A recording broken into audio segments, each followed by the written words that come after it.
Bonjour à tous et bienvenue dans une nouvelle vidéo. Aujourd'hui je vous propose une version 2 des achats inutiles pour bébé. Je me suis rendu compte que dans ma première vidéo, mais j'avais oublié plein de choses. Il y a plein de petites choses qui me sont venues après par la tête et que je voulais absolument vous montrer avant peut-être que vous fassiez tous vos achats pour bébé. Ou voilà, que vous ayez un petit peu mon retour d'expérience. Je tiens à préciser aussi que ces achats vont varier d'une personne à l'autre. Il y a des choses que je vais vous montrer qui vont être très utiles pour d'autres personnes et inversement des choses qui pour moi sont hyper utiles qui vont vraiment être pas importantes pour d'autres. Donc voilà, c'est vraiment à prendre avec des pincettes ce que je vous montre et c'est à vous après de vous faire votre propre avis, etc. Mais en tout cas, ça peut vous donner un retour en tout cas d'expérience et peut-être une idée de ce que vous voulez faire ou non. Alors, première chose de cette vidéo qui est inutile pour moi et que j'ai acheté pendant ma grossesse, c'est un chauffe-biberon. Voilà, j'ai acheté un chauffe-biberon parce que j'étais persuadée qu'il fallait chauffer les biberons, que ça allait être plus rapide pour moi, même pour la nuit, de brancher le chauffe-biberon, mettre le biberon, voilà, il est à la température à laquelle il doit être. Donc on n'a pas à gérer la température, ça le met tout seul à la bonne température. Et en fin de compte, je ne m'en suis jamais servie. Pourquoi? Parce que bébé prend ses biberons à température ambiante. Dès le séjour à la maternité, de toute façon, si vous ne souhaitez pas allaiter, on vous donne des biberons à température ambiante, sauf si le bébé ne les accepte pas. Bien sûr, là, il vous donne des biberons chauffés. Mais Maya a accepté les biberons comme ça dès le début. Du coup, en rentrant à la maison, j'ai continué comme ça, à température ambiante. Et c'est toujours le cas, donc je n'ai pas besoin de chauffer mes biberons. Après, forcément, ça va jouer aussi avec le temps qu'il fait. S'il fait vraiment très chaud chez vous, le lait peut-être qu'il sera un peu plus chaud qu'en plein hiver. Je n'en sais rien, je verrai. Pour l'instant, tant qu'elle accepte les biberons comme ça, eh bien c'est beaucoup plus facile pour nous parce que même quand on sort, on prépare le biberon direct et pas besoin de le chauffer. Donc ça, c'est hyper cool. Les biberons à température ambiante, à ce qu'on m'a dit apparemment, pourraient donner plus de mal au ventre à bébé. Nous, pour l'instant, je croise les doigts, c'est pas le cas. Elle les accepte très bien et elle n'a pas de souci à ce niveau-là. Donc, à suivre. En tout cas, pour moi, cet achat, du coup, est inutile. Et je suis encore plus contente de ne pas avoir craqué durant ma grossesse pour les bibs expresso. Vous savez, vous les avez peut-être déjà vus dans les magasins de puériculture, etc. Mais vous avez carrément des bibs expresso où vous avez juste à mettre la poudre, hop, appuyer sur le bouton et ça coule comme une machine à café, sauf que ça vous prépare votre biberon, ça le mélange et tout, vous n'avez rien à faire. Et en plus, apparemment, c'est en 30 secondes chrono. Donc, j'avais envie de craquer. Je m'étais dit, waouh, super, un truc comme ça pour bébé. Et après, je me suis raisonnée parce que c'était quand même un achat assez cher. Et je me suis dit, est-ce que vraiment j'en ai besoin? Est-ce qu'on peut le mélanger soi-même, le biberon? Oui. Donc bon, non, je vais pas acheter ça. Et bien du coup, heureusement, parce que bébé ne prend même pas de biberon chauffé. Donc heureusement que j'ai pas acheté. Après, voilà, comme je vous ai dit, pour certaines personnes, ça va être un indispensable. Et je respecte totalement puisque ça dépend aussi des bébés. Hein. Si mon bébé aurait accepté que des biberons chauds, je n'aurais pas eu le choix que d'utiliser mon chauffe-biberon. Ensuite, autre achat inutile que je pense pour moi inutile et que je n'ai pas acheté de toute façon, c'est un stérilisateur. Alors pour moi, c'est inutile puisque maintenant, il n'est plus nécessaire de stériliser à chaque fois tous les objets biberons, tétines de bébé. Il suffit de le faire la première fois. Donc vous achetez vos premiers biberons, vos premières tétines, etc. Vous les stérilisez une fois et après, plus besoin. Après, vous pouvez les mettre au lave-vaisselle. Ça nettoie très bien. Et puis, dans tous les cas, le bébé va vivre dans votre environnement à vous. Donc, avec toutes les bactéries, etc. Donc, il n'est pas nécessaire de stériliser à chaque fois votre biberon.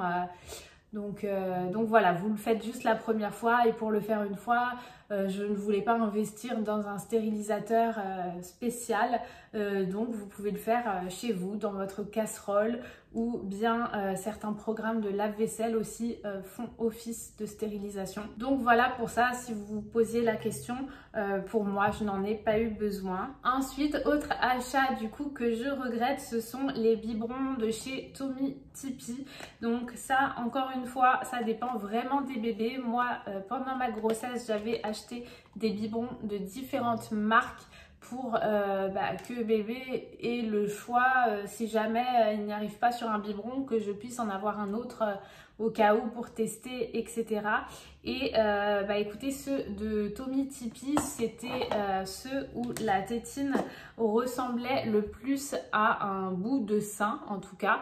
Donc elle est vraiment molle, vous voyez, comme ça. Elle est vraiment maniable. Je m'étais dit, ça a l'air super top pour les bébés et tout. Mais non, en fait, Maya n'arrive pas avec cela. C'est vraiment trop mou. Ça se plie, ça en met partout. Elle a adhéré au biberon MAM, donc une tétine un peu plus rigide, vous voyez. Elle ne se plie pas dans tous les sens. Peut-être que les Tommee Tippee sont adaptés justement si vous voulez faire une transition, que vous allaitez et que ensuite vous voulez passer au biberon. Peut-être que dans ces cas-là, les biberons sont plus adaptés, ou peut-être d'autres bébés les acceptent très très bien. Mais moi, écoutez, c'était pas du tout le top ces biberons-là.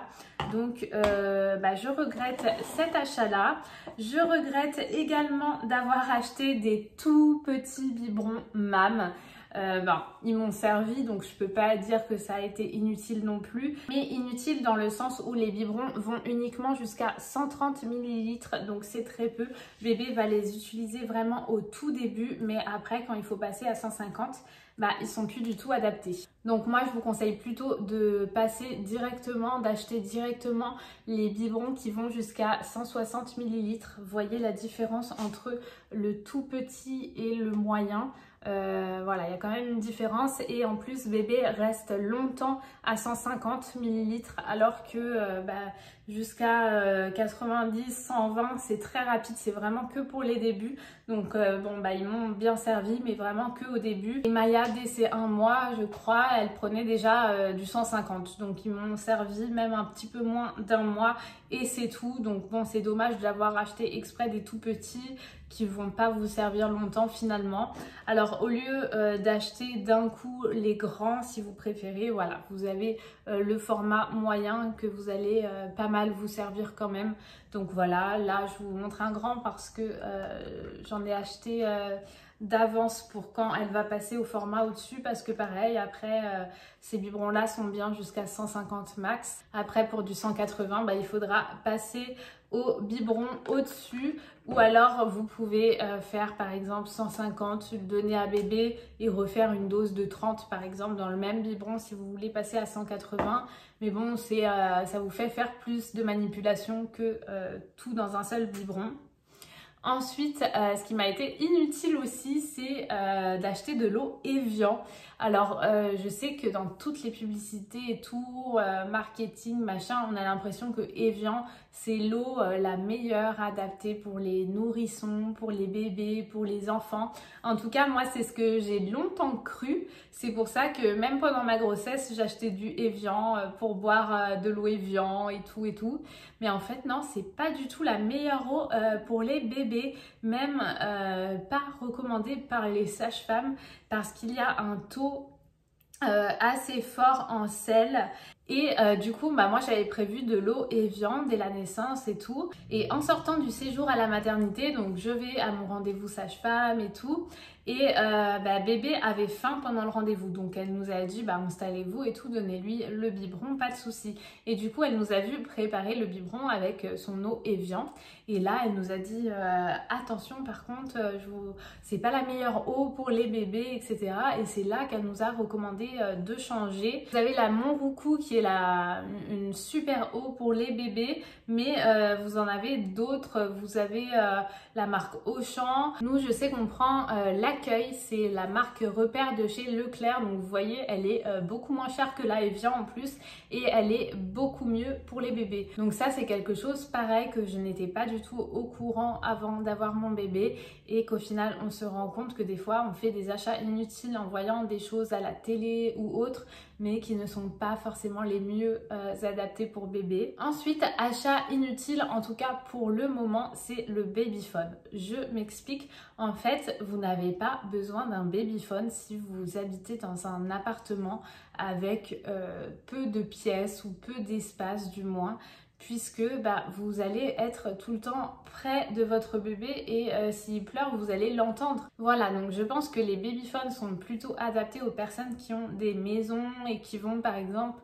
laisser leur bébé à l'étage et eux être en bas. Là oui, il vaut mieux un babyphone, mais sinon je ne pense pas que ce soit très utile. Nous, on est content de l'avoir parce que voilà, quand on va chez des gens qui habitent en maison, si jamais on veut laisser bébé tranquillement dormir dans une chambre à part, on se servira du babyphone, mais pour notre appartement à nous, en tout cas, on n'en a pas besoin. Surtout dans les tout débuts, vous ne laissez même pas votre bébé tout seul en fait dans une pièce, il est toujours près de vous, à côté de vous, donc vous avez toujours un œil dessus, vous entendez toujours votre bébé quand il pleure. Donc vraiment, pour les débuts avec bébé, en tout cas, je trouve ça pas utile le babyphone, parce que même si vous vivez en maison, souvent le début avec bébé, on laisse très rarement son bébé tout seul, donc voilà. Deuxième chose à propos du babyphone que je trouve pas utile, en tout cas pour ma part, et c'est pour ça qu'on a choisi un babyphone sans vidéo, donc sans caméra. La caméra, pourquoi faire? Dans le temps, ça n'existait pas, les babyphones avec caméra, c'était juste le son. Ça suffit à entendre votre bébé. La caméra, oui, ça rassure plein de parents de voir son bébé bouger, ou dès qu'il est réveillé, voilà, vous allez voir votre bébé, est-ce qu'il dort bien, qu'est-ce qu'il fait, etc. Dans tous les cas, avec le son, on le sait si le bébé bouge ou autre. Et puis, je sais pas, je trouvais ça un petit peu spécial de finalement filmer son bébé comme ça tout le temps avec un babyphone. Je sais pas, je suis un petit peu mitigée sur la question. Ça peut peut-être être d'un côté un peu plus rassurant, c'est vrai, et d'un côté je me dis, est-ce que le fait que le bébé soit filmé, c'est vraiment un plus ou non? Je sais pas trop. Dites-moi vous ce que vous en pensez dans les commentaires. Est-ce que vous avez un babyphone visio ou non? Autre achat inutile que je n'ai pas acheté du coup, mais qu'on m'avait proposé en fait à me donner, et que avec le papa on n'a pas voulu parce qu'on ne voulait vraiment pas de ça pour notre enfant. C'est un tour de lit. Les tours de lit sont déconseillés en fait. C'est déconseillé pour le bébé, puisque ça peut être aussi un facteur de mort subite du nourrisson. Il faut vraiment que le lit de bébé soit dégagé un maximum, donc qu'il n'y ait que ses barreaux, pas de linge, pas de tour de lit. En vrai, il ne faut pas de doudou aussi dedans, pas de cale bébé, pas d'oreiller, pas de couverture. Bébé doit être uniquement dans sa gigoteuse et uniquement dans le lit, pour éviter que le bébé s'étouffe, qu'il se coince quelque part. Voilà, normalement, on vous recommande vraiment de ne rien mettre dans le lit. Et du coup, je sais que à l'ancienne, il n'y avait pas trop toutes ces recommandations-là et tout. Et que du coup, on voit encore beaucoup de tours de lit aussi dans les magasins.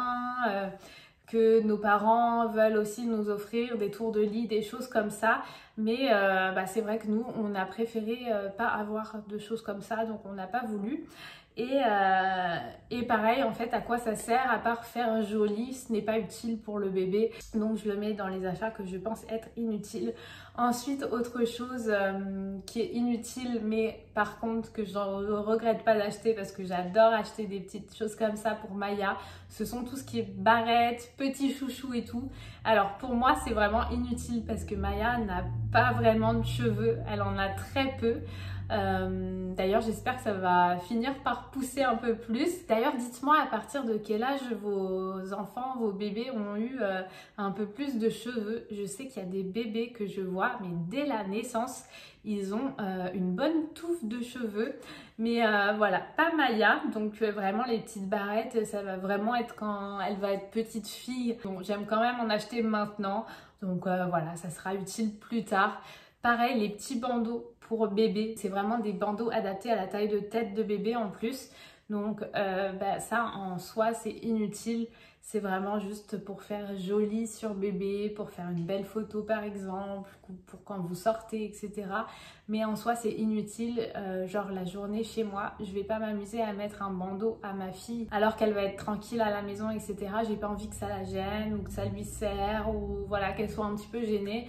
Non, j'utilise les bandeaux voilà pour faire de belles photos ou pour un événement, si on sort avec bébé, mais à la maison ça m'est pas utile. Et aussi donc vous avez les doudous, donc les doudous, comme je vous ai dit, il faut rien mettre dans le lit de bébé, donc vous pouvez vous en passer au tout début des doudous. Le bébé n'a pas le réflexe d'attraper quelque chose. Voilà, après c'est à chacun de voir comment il veut. Moi c'est vrai que je voulais acheter des doudous et que je regrette pas parce que aussi dès la maternité vous pouvez avoir l'odeur de la maman sur le doudou, mettre un petit peu le doudou à côté de bébé, voilà. Mais en tout cas ça, si vous laissez votre enfant dormir toute la nuit dans un lit, dans un cododo ou quoi, enlever tout ce qui est à proximité de lui, mais la journée, voilà, j'aime bien lui mettre un petit doudou à côté d'elle. Quand elle est sous surveillance, vous pouvez lui mettre des petites choses, il n'y a pas de problème. Et bien voilà, c'est tout pour la vidéo des achats inutiles version 2. Dites-moi s'il y a d'autres achats inutiles que j'ai oubliés. Si vous me donnez plusieurs idées, je ferai peut-être une vidéo version 3 pour préparer les femmes lors de leur grossesse, les parents, les papas, les mamans, pour donner une idée à ce qui peut être utile comme achat, comme ce qui peut ne pas être utile. Et après, voilà, c'est à vous de vous faire votre propre avis. Moi, je donne mon retour d'expérience uniquement. Donc, n'hésitez pas à me dire ce qui pour vous est utile ou non. N'hésitez pas à liker la vidéo et à vous abonner. Je sors des vidéos 2 fois par semaine. En attendant, on se retrouve vite. Bye bye.